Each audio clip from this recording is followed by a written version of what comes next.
Hola amigos et amigas, j'espère que vous allez bien. Il y a quelques temps, on a sorti une vidéo sur Al-Andalus, une bonne partie de l'Espagne colonisée durant plusieurs siècles par les forces musulmanes.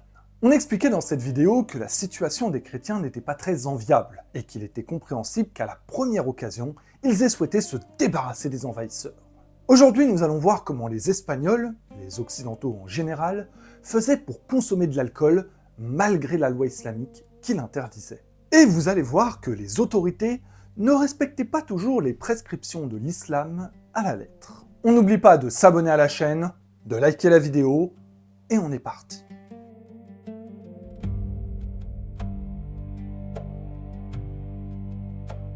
On va commencer cette vidéo par une citation du Coran. Le vin, les jeux de hasard, les statues et les augures ne sont qu'une impureté parmi les œuvres du diable. Ça donne le ton et ça a au moins le mérite d'être clair sur le sujet qui nous importe aujourd'hui. Il n'y a pas tellement de place à l'interprétation dans cette citation. L'islam condamne la consommation d'alcool. C'est donc le travail des autorités islamiques de faire respecter ce précepte, en faisant appliquer des mesures de surveillance et des sanctions. Le royaume d'Al-Andalus étant sous tutelle islamique, eh bien les lois de l'islam doivent s'y appliquer. L'une des missions confiées au préfet de police, le Saïb al-Shorta, était de poursuivre et de sanctionner les buveurs d'alcool. Lors de certaines périodes particulièrement restrictives, il était même interdit de consommer de la liqueur de miel, de l'alcool de céréales ou encore des conserves au vinaigre. Les spécialistes du droit musulman qu'on appelle les mouftis divisaient leur prêche en deux catégories. D'un côté, les conséquences réelles de l'alcool, ivresse, mauvaise haleine, tremblement, agressivité, altération du corps, et de l'autre, les conséquences spirituelles, colère divine, risque d'opprobre, et bien sûr, la condamnation à l'enfer. Parce que sinon, c'est pas drôle. En l'absence d'une autorité claire comme peut l'être le Vatican pour les catholiques, le monde musulman était divisé en plusieurs écoles juridiques. Chacune avait leur interprétation et leur degré de rigueur. Pour ce qui est d'Al-Andalus, le malikisme était l'école la plus conservatrice. Elle ne tolérait que le vinaigre de vin et le jus de fruits. Le hanifisme était un peu plus laxiste et acceptait la consommation de liqueurs de date. Évidemment, la sévérité des autorités dépendait beaucoup du statut social du consommateur, mais aussi des circonstances et du lieu. Il était strictement interdit de boire de l'alcool sur la voie publique.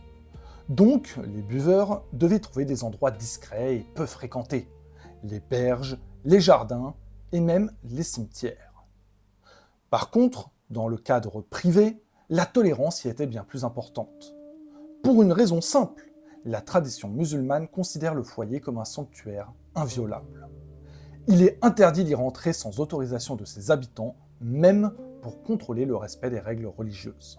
Vous comprenez donc que les banquets et les fêtes organisées par des particuliers devenaient des beuveries intégrales. L'alcool pouvait couler à flot, de toute façon, il n'y avait aucun risque que la police intervienne. Il faut souligner que le territoire d'Al-Andalus est un peu particulier, ce n'est pas n'importe quelle terre musulmane. La domination islamique était récente, et la culture occidentale et chrétienne était encore dominante. La culture de la vigne, notamment, était importante, principalement dans le sud et l'est de la péninsule. Certaines villes comme Cordoue faisaient même figure d'exception, en disposant d'un marché du vin. Les chrétiens avaient l'autorisation de vendre leur alcool au monastère, et on connaît l'appétence des moines pour le bon vin. La raison principale de la relative tolérance des autorités envers la vente d'alcool dans ces régions, dont ils connaissaient tous les points de vente, était simple. La taxation, qui rapportait une énorme source de profit dans les caisses de l'État. Je vous renvoie à notre vidéo sur Al-Andalus, où on vous explique plus en détail les nombreuses taxes imposées aux dhimmis. Les dhimmis étant les non-musulmans vivant en terre d'islam. Les sanctions étaient donc moins réservées aux gens qui buvaient de l'alcool qu'aux gens qui ne payaient pas ce qu'ils devaient.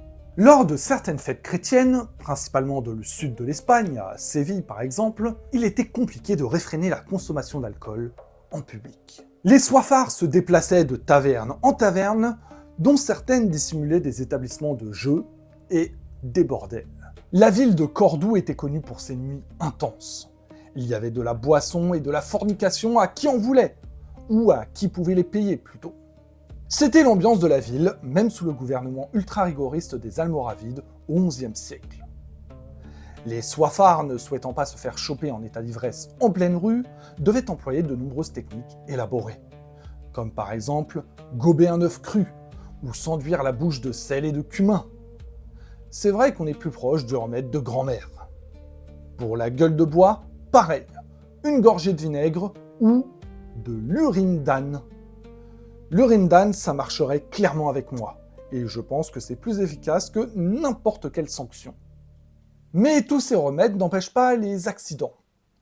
Je vais vous raconter une petite histoire qui s'est passée lors d'une réception privée organisée par le calife Abd al-Rahman III. Comme dit plus tôt, dans ce genre de soirée, l'alcool était servi en abondance. Le calife indiqua qu'il allait prendre une partie de la fortune de l'un de ses invités, Imb al-Salim. Il coupe une pomme en deux et déclare qu'il réserve le même sort aux ingrats qui se sont enrichis sur le dos du pouvoir omeyyade. L'invité se défend comme il peut, mais le stress rajouté à la grande quantité d'alcool qu'il avait consommé l'ont fait vomir. Il échappa à une confiscation de sa fortune, mais pas au ridicule. Comme dans la plupart des sociétés, quel que soit le lieu ou l'époque, les puissants avaient tendance à penser qu'ils étaient supérieurs au reste de la population, et que donc ils ne devaient pas être soumis aux mêmes interdits. Les califes estimaient que boire de l'alcool était un privilège dont eux seuls pouvaient profiter.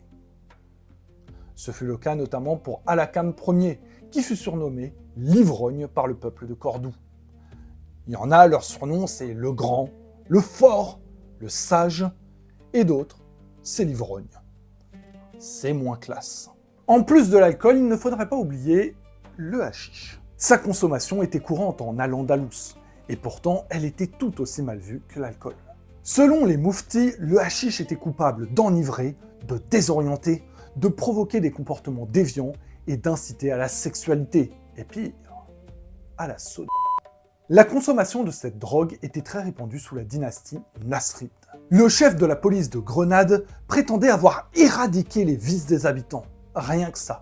Cette affirmation était grotesque, et personne ne la prenait au sérieux. Le poète Ibn al-Hatib se moqua de lui, en écrivant que les fumoirs étaient pleins à craquer, et que lui-même, ce chef de police, en était client. Le hashish était toutefois un peu mieux considéré que l'alcool. Un petit peu. C'était moins cher, plus facile à cacher, et globalement, mieux toléré. C'est la fin de cette vidéo, plus courte que d'habitude. C'était un petit complément à notre vidéo sur Al-Andalus, beaucoup plus complète. On y expliquait que la situation dans cette région était beaucoup moins idyllique que ce qu'on nous raconte. Au contraire, c'était une période d'abus et de soumission. Si vous avez apprécié cette vidéo, vous pouvez vous abonner, liker, la partager un maximum. Vous pouvez également nous rejoindre sur nos réseaux Instagram et TikTok. Vous pouvez aussi commander notre livre sans idées reçues sur le Moyen-Âge, dont le lien est dans la description. Nous, on se retrouve bientôt pour une nouvelle histoire, et à la prochaine!